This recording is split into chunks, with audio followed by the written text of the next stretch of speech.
Wanjiku sat cross-legged on the concrete floor outside Mama's kiosk, her eyes tracing the cracks like rivers on a map.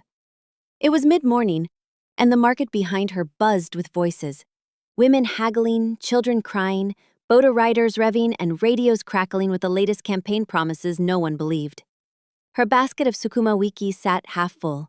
She should be selling. But today, something tugged at her chest harder than hunger or heat. A flyer. She'd found it stuck to the wall of the market latrine. Write your story. Win a school scholarship, age limit 13, deadline Friday. She was 12. She had no paper.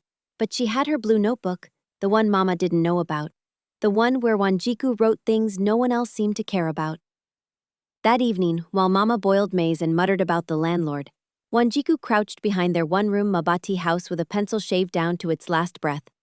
She began. She wrote about the chalkboard she hadn't seen in 2 years, about her brother Jiroge, who now loaded sacks for a man called Mugambi, about Mama hiding tears in her ugali, about the boy who stole a mango and was beaten like a grown man, about the girl who vanished after going to fetch water. But she also wrote about laughter in the lanes, the way goats danced in rain, and how she taught her cousins to read price tags using old supermarket receipts. On Friday morning, she rose before the sun. She tucked the folded essay into her sweater, crossed town barefoot, and stood outside the small radio station with trembling knees. The man at the front desk raised an eyebrow. "You came alone?" "Yes," she said. "From where?" "Rhonda." "You wrote this yourself?" "Yes." He read the first paragraph, then the last. He didn't smile. He just nodded. "We'll call you if you win."